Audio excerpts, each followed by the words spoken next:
आप सभी का स्वामी निखिलानंद जी चैनल में स्वागत है। आज मैं आपको वो 5 सूत्र बताता हूँ जीवन को प्रसन्न एवं विजय से भरपूर देने वाला 5 सूत्र कार्यक्रम मैं आपको बताता हूँ। हमारा जीवन हमारे हाथ में है, चाहे तो हम इसे उदासीन, खामोशी, दुखी, परेशान और चिंता के सागर में डुबा दें और चाहे तो हंसी खुशी, आनंद, मस्ती, उमंग, जोश से परिपूर्ण कर दें। यदि आप हम दूसरे प्रकार का जीवन चाहते हैं कि नित्य 5 सूत्र कार्यक्रम अपनाएं, आज ही अभी इसी वक्त से संकल्प ले लें कि आप इस कार्यक्रम को अपनाएंगे ही और किसी भी परिस्थिति में इस पर दृढ़ता से पालन करेंगे। मैं आपको अपने अनुभव के आधार पर विश्वास दिलाता हूँ कि आपका जीवन एक अजीब मस्ती और खुमारी और प्रसन्नता से लबालब भर जाएगा। पहला सूत्र है मात्र 1 घंटे का, जिससे जीवन बदल जाएगा। इसके लिए प्रातः जल्दी उठने के बाद की आदत डालिए। शुरू में 1 सप्ताह तक आपको हमारे अपने शरीर पर दृढ़ता अपनानी पड़ेगी। थोड़ी कसम साठ भी होगी, आलस भी होगा, आ जाएगा, परंतु अपने को दृढ़ संकल्प तो करना ही पड़ेगा कि इस कार्यक्रम को अपनाएंगे। तो इसलिए इस बिना नागा प्रातः 4:30 बजे हर हालत में उठ जाना और ठीक 5 बजे घर के पूजा स्थान में या किसी एकांत कक्ष में चुपचाप प्रभु के चरणों में बैठ जाइए। आप जिस धर्म को भी मानते हो, जिस देवता की भी पूजा आराधना करते हो, आप उनके पास चुपचाप बैठ जाइए। यदि आप नास्तिक हैं, किसी भी देवी देवता को नहीं मानते हैं, तब भी आप कोई चिंतन मत कीजिए। जमीन पर पतला सा वस्त्र आसन बिछाकर चुपचाप बैठ जाइए। इस समय यह आवश्यक नहीं है कि आप मंत्र जप करें या भगवान का नाम लें। आपको मात्र एक ऐसा अनुभव करना है कि ईश्वर आपके आसपास ही कहीं विचरण कर रहा है और आसपास ही मेरे बैठा हुआ है। मात्र इतने से ही लोगों को बड़े अच्छे अनुभव हुए हैं। केरल की लक्ष्मी पेरुवदा के पति का व्यापार ठीक ठाक चल रहा था। घर में सभी सुख सौभाग्य और सामग्रियां थीं। 2 छोटे छोटे बच्चे थे जो अंग्रेजी स्कूल में पढ़ते थे। आर्थिक दृष्टि से किसी प्रकार की कमी नहीं थी, परंतु वह स्वयं खालीपन सा अनुभव करते थे। ऐसा लग रहा था कि जीवन में सब कुछ होते हुए भी कुछ नहीं है। इस कुछ नहीं की वजह से ही वह मन ही मन रिक्तता अनुभव कर रही थी। गुरुदेव ने सलाह दी कि तुम कोई ईश्वर चिंतन या मंत्र जाप करो। तो उसने कहा कि मैं किसी देवता आदि में विश्वास नहीं करती। ठीक है, गुरु का कहना है तो मान सकती हो। सुबह जल्दी कमरे में अकेले बैठ जाओ, कुछ मत सोचो, बैठी रहो। उसने ऐसा ही किया।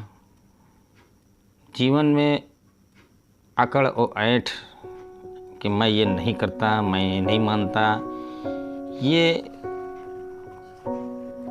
ठीक है। एक जगह, एक स्थान पे आपकी जगह आप सही हैं, लेकिन इसको एक गांठ बना लेना अपने जीवन को परास्त कर देने के बराबर है। अब इसको किसी की बात ना मानना, अपनी ही जिद अपनाए रखना, ये बहुत ही एक दुर्भाग्यपूर्ण कार्य है। इसलिए कहना तो किसी न किसी का मान ही लेना चाहिए। हम नहीं करते तो क्या हुआ, किसी दूसरे के अनुभव से समझो जीवन क्या चीज़ है। उसने ऐसा ही किया और उसके पत्र की ये पंक्तियाँ जो गुरुदेव के पास आई, हम सब के लिए प्रेरणास्पद है। शुरू में मुझे यह बोरियत और मूर्खतापूर्ण कार्य लगता, परंतु 7-8 दिनों बाद ही मुझे ईश्वर की समीपता का अनुभव होने लगा। ऐसा लगा कि मैं अपने पिता के पास बैठी हुई हूँ और वे मेरे सिर पर हाथ फेर रहे हैं। और तब ये नित्य का कार्यक्रम हो गया। अब तो मेरे पूरे 24 घंटों में यही घंटा सार्थक एवं महत्वपूर्ण बन गया है। यदि कभी ऐसा नहीं होता, पूरा दिन बेकार चला जाता है। वास्तव में ही एक घंटे में मेरे पूरे जीवन के खालीपन को आनंद से भर दिया। यह आवश्यक नहीं है कि तुम्हें अनुभव ही हो, तुम्हें तो उस एक घंटे में प्रभु की प्रतीक्षा करनी है। और यदि उनका एहसास हो जाए तो 1 घंटा तक उन्हीं के शरण में बने रहना चाहिए। चाहे प्रतीक्षा हो, चाहे शरण स्थान हो, आपको 1 घंटा नियम पूर्वक देना ही है। और आप अनुभव करेंगे कि यह 1 घंटा पूरे दिन रात को आनंद से सरोवार कर देने वाला होगा। आप इसको, ये मेरा पहला आपको हमने बताया पंचक सूत्र में। दूसरा, योगाष्टक नित्य कीजिए और स्फूर्तिवान बने रहिए। जीवन का आनंद, जीवन की मस्ती, जीवन की पूर्णता प्राप्त करने के लिए शरीर का चुस्त दुरुस्त बना रहना ही जरूरी है। यदि आप अपने कुछ नहीं किया तो यह शरीर जड़ की तरह हो जाएगा। इसके लिए नित्य प्रातः योगाष्टक कीजिए। ये 8 योगासन किसी योग की पुस्तक या ग्रंथों में नहीं मिलेंगे। ये तो इसी में आपको मैं जो बता रहा हूँ प्राप्त होंगे। अत्यधिक चमत्कारी और स्फूर्तिदायक, साथ ही साथ ये इतने सरल और सहज हैं कि 8 वर्ष के बालक से लेकर के 80 साल का वृद्ध आसानी से कुछ कर सकता है। स्त्रियों, महिलाओं, कुमारियों को भी प्रत्येक परिस्थिति और स्थिति में इस आसन को करना चाहिए। इससे कोई अहित नहीं होने वाला। पहला, शीशे के सामने खड़े होकर चेहरे को से विचित्र आकृतियाँ बनाइए। जैसे बच्चों को मुंह बनाते हैं, जीभ दिखाते हैं, मुंह टेढ़ा करके दिखाते हैं बच्चों को हंसाने के लिए। उसी प्रकार से आप शीशे के सामने, देह विज्ञान का सीधा साधा नियम है ये कि जिस मांसपेशियों का उपयोग नहीं होता वह जड़वत हो जाती हैं। फलस्वरूप वह भाग निर्जीव सा होकर काला सा और झुर्रियोंदार पड़ जाता है। चेहरे पर 340 मांसपेशियां हैं, पर हम केवल 4 मांसपेशियों को ही उपयोग में लेते हैं। इनमें आँखें, नाक, मुंह, कान के अलावा 336 मांसपेशियों का उपयोग कर ही नहीं पाते, जबकि ये सभी मांसपेशियां मिलकर पूरे चेहरे का निर्माण करती हैं। इन सभी मांसपेशियों को सक्रिय करने के लिए चेहरे से विचित्र आकृतियां बनाएं। ज़्यादा से ज़्यादा मुंह खोलें आंखें फैलाएं, आंखें सिकोड़ें, गोल होठ बना करके हिलाते रहिए। कुछ ही दिनों में चेहरे की त्वचा शीघ्र खिंच कर चमकदार और झुर्रियों से रहित आकर्षण बन जाएगी। ये मैंने आपको पहला बताया, योग अष्टक का पहला सूत्र। दूसरा सूत्र, सीने को फुलाइए। सीना या वक्षस्थल शरीर का सर्वाधिक आकर्षण केंद्र है। इसके व्यायाम के लिए दोनों पांव मिला करके खड़े हो जाइए। ज़्यादा से ज़्यादा वायु सीने में भरिए, उसे छोड़िए। सीने को बाईं ओर मोड़िए, दाईं ओर मोड़िए। ज़्यादा से जल्दी सांस लेते हुए छोड़िए। कुछ समय तक सांस सीने में भर कर रुक जाइए। इस प्रकार की क्रियाएं 3 या 4 मिनट कीजिए। इस वश स्थल पर सही स्वरूप में आ जाएगा। आपका जो बस स्थल है वो सही रूप में एक आकर्षण बन जाएगा। कुछ ही दिनों में आप अपने आप में परिवर्तन अनुभव करने लगेंगे कि मैंने ये अनुभव प्राप्त किया, स्वास्थ्य ठीक हुआ। पेट को खींचिए। सारे रोगों की जड़ पेट है। पेट का बढ़ना पूरे शरीर में सौंदर्य को समाप्त करना है। इसलिए प्रातःकाल दोनों पाँवों को थोड़ा थोड़ा फैलाकर खड़े हो जाइए और मुंह के जोरों से सांस लेते रहें, छोड़ते रहें। यह ध्यान रहे कि यह सांस मुंह से ली जाए। सांस लेते छोड़ते समय पेट भी खींचे और फूले। इसके बाद कमर पर दोनों हाथ रख कर आगे की ओर झुकते हुए, मुड़ते हुए, नाक से पूरी वायु निकालते हुए, जिसे पेट खींच जाए अंदर। इसके बाद पेट को तेज़ी से चिपकाइए, फुलाइए, चिपकाइए, फुलाइए। लगभग 2 मिनट ऐसा कीजिए। कुछ ही दिनों में स्वतः ही पेट अंदर हो धंस जाएगा और आप अत्यधिक सुंदर और आकर्षण दिखाई देने लगेंगे। चौथा, कमर घुमाइए। पतली कमर हमेशा के लिए आकर्षण का केंद्र रही है। दोनों पांव 1 फीट के फासले में फैला दीजिए। कमर पर हाथ रख दीजिए और फिर बाईं तरफ ज़्यादा से ज़्यादा पूरे धड़ को झुकाएं। इसके बाद दाहिनी ओर ज़्यादा से ज़्यादा उसके समांतर शरीर को झुकाएं। इस प्रकार आगे भी और पीछे भी शरीर को ज़्यादा से ज़्यादा झुकाने का प्रयत्न कीजिए। फिर हाथ फैलाकर तेज़ी से अपने पाँवों को उसी स्थान पर जमाते हुए चेहरे को पीछे की ओर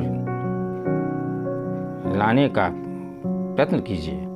लगभग 2 मिनट कमर के इस व्यायाम को दीजिए। कुछ ही दिनों में कमर की फालतू चर्बी समाप्त हो जाएगी। आपकी सुंदरता आकर्षण और कमर बन जाएगी। ये मैंने चौथा इसका नियम बताया योग अष्टक का।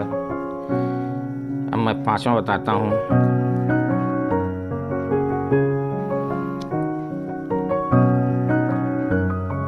पंजों को मोड़िए।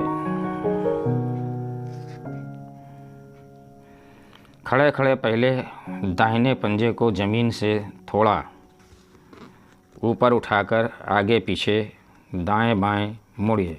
इसी प्रकार बाएं पंजे से भी व्यायाम कीजिए। फिर दाहिने पैर को जोरों से फटकारिए। फिर दाहिने पैर को भी फटक दीजिए। इस प्रकार 1 मिनट व्यायाम कीजिए।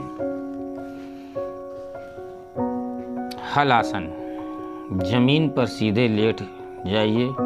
हाथ सीधे जमीन के समांतर हों।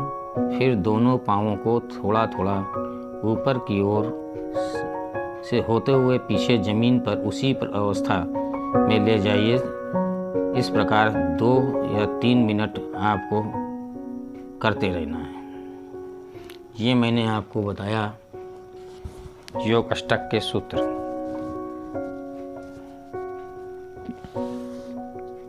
तीसरा, दौड़ना। स्वास्थ्य पर परम मित्र बनिए। स्वास्थ्य का हमेशा अपना परम मित्र बना लीजिए स्वास्थ्य को, और स्वास्थ्य के मित्र बन जाइए आप। दोनों हाथों को मोड़कर सीने के समांतर लाकर दौड़ने की मुद्रा बनाएं और कमरे में एक स्थान पर खड़े खड़े दौड़ने का अभ्यास कीजिए। ऐसा प्रयत्न कीजिए कि जैसे आप दौड़ रहे हैं लगभग 3 मिनट या तब तक इस व्यायाम को कीजिए जब तक आप हाँफने न लग जाएं। इस प्रकार योग अष्टक का प्रयोग आप नित्य कीजिए। मैं तो आपको सलाह देता हूँ कि केवल 3 दिन इसको करके देख लीजिए। दिन भर आप इतने अधिक स्वस्थ, चुस्त, तंदुरुस्त बने रहेंगे कि आपको जीवन में के प्रति आनंद अनुभव होने लगेगा। इसमें ना तो कठिन योग आसन है और ना क्रियाकलाप है। सरल, संक्षिप्त और समान व्यायाम है जो अपने कमरे में खड़े खड़े मात्र 10 मिनट के अंदर पूरा कर सकते हैं, पर इसके चमत्कार आश्चर्यजनक आपको प्राप्त होंगे। ये मैंने आपको बताया योग अष्टक का सूत्र।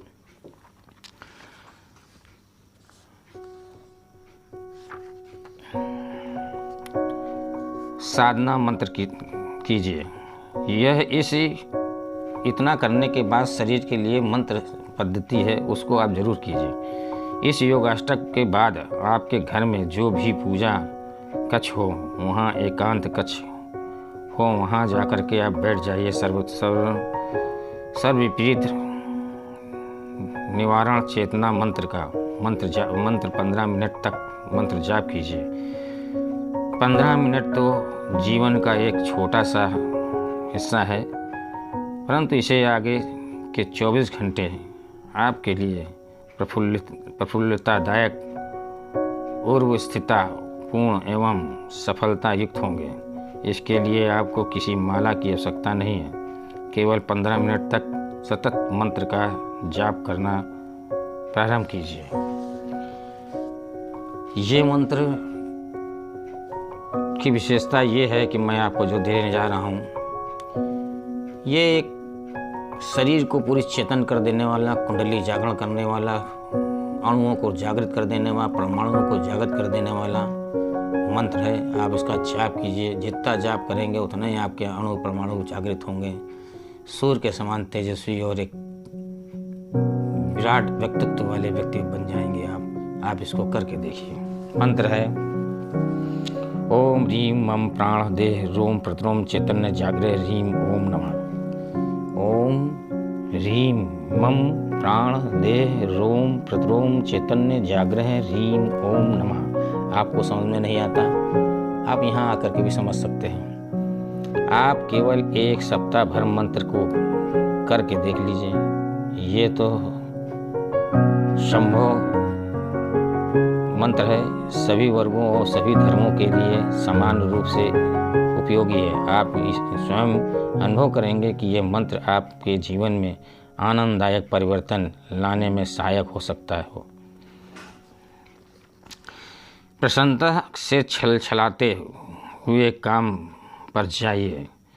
ये चौथा सूत्र है। आप जो भी काम कर रहे हैं वो आपके लिए ईश्वर के समान है।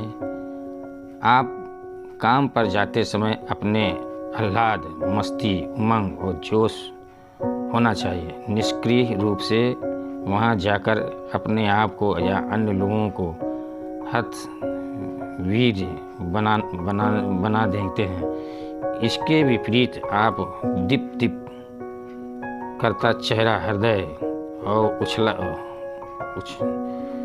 और जीवन का उमंग आसपास के वातावरण को भी सुगंधित बना देती है। निश्चय ही आप अपने कार्य में ज़्यादा सफलता प्राप्त कर सकेंगे। आप केवल एक सप्ताह इस प्रकार को आजमा कर देख लीजिए। आप स्वयं अनुभव करेंगे कि आपका यह परिवर्तन कई लोगों में सुखद परिवर्तन ले आएगा। 5वां, रात को जब कुछ प्रभु के चरणों में सौंप दीजिए। रात को सब कुछ प्रभु के चरणों में, गुरु के चरणों में सौंप दीजिए। आप प्रातःकाल प्रभु के साथ प्रारंभ हुआ था आपका और अब आपको केवल 5 मिनट प्रभु को समर्पित करने हैं। बिस्तर पर बैठे बैठे ही 5 मिनट के लिए बिल्कुल शांत सरल मुद्रा में बैठ जाइए। सभी शत्रु और बाधा कारक व्यक्तियों को सच्चे हृदय से क्षमा कर दीजिए और फिर सरल चित्त से प्रभु के चरणों में अपने आप को सौंप दीजिए। ऐसा अनुभव करिए कि आप कोई भी अस्तित्व आपका है ही नहीं और आप देखेंगे कि रात में गहरी आनंददायक नींद आपको आएगी। इस प्रकार ये मैंने आपको 5 सूत्री कार्यक्रम बताया। इसको अपने जीवन में आप उतारते हैं तो निश्चित मानिए कि आपका जीवन खुशहाल और स्वस्थ और निरोग होगा। आप चैनल को सब्सक्राइब कीजिए। पसंद तो आया ही होगा, ऐसा तो हो ही नहीं सकता पसंद ना आया हो। सब्सक्राइब कीजिए, सब्सक्राइब ज़रूर कीजिए और शेयर ज़रूर करिएगा। बिना शेयर किए आप रहें नहीं, क्योंकि हो सकता है इसकी किसी को आवश्यकता हो, आपके माध्यम से वहाँ पहुँच जाए। आप इसको अवश्य कीजिए, शेयर कीजिए, सब्सक्राइब कीजिए। और मैं अपने हर वीडियो में यही कहता हूँ और आपको इसलिए कहता हूँ ये बात कि आप 10 लोगों को ये बात बताएं कि विश्व का कल्याण जयकारा न लगाएं। इसने मेरे सनातन धर्म को जोंक की तरह, दीमक की तरीके से खा गया, घुन की तरीके से नोच ले गया और सनातन धर्म विश्व से ख़त्म होता चला गया। आज हम मुट्ठी भर रह गए। आपको चाहिए कि आप नित्य सवेरे उठने से पहले मैंने एक वीडियो दिया है नित्य का भाग्योदय, उसमें समझिए, देखिए और उठने से पहले पूज्य गुरुदेव की जय, प्रभु की जय, आदि पुरुषों की जय, आदि शक्तियों की जय, मातृ शक्तियों की जय। इनमें सभी ब्रह्मा, विष्णु, महेश, दुर्गा, काली, सरस्वती, महालक्ष्मी सब आ जाते हैं इतना बोलने में। और धर्म की जय हो, धर्म का नाश हो, प्राणियों में सद्भावना हो, सनातन धर्म का विस्तार हो, सनातन धर्मियों का कल्याण हो, मेरे देश का कल्याण हो। ओम हर हर हर हर हर महादेव। ऐसा बोल करके अपना जीवन का प्रारंभ करें। और आपको इस बारे में अधिक समझना है कि विश्व का कल्याण जयकारा क्यों ना बोलें, इसके लिए मेरे 4 वीडियो बस देखिए। पहला, सनातन धर्म का विस्तार ऐसे होगा, सनातन धर्मियों का कल्याण हो, मेरे देश का कल्याण हो, मुस्लिम पाप पूंजे। आप इन वीडियो को देखेंगे। इससे पहले मैंने 2 वीडियो और बनाए हैं। अगर आपको महसूस हो कि नहीं ये भी देखना चाहिए तो उसको भी देखिए। आप समझ जाएंगे कि जीवन में कलयुग ने हमारा कितना नुकसान कराया है। जो ये धर्म बन गए हैं सब कलयुग की देन है। सनातन धर्म को उसे ख़त्म करना उसका उद्देश्य है और हमारा उद्देश्य है सनातन धर्म को बचाना। आप इसी जयकारे से आप सनातन धर्म को बचा सकेंगे। मैं आपसे यही प्रेरणा दूंगा कि आप इसको ज़रूर करें और ये 4 वीडियो हमारे अवश्य देखें।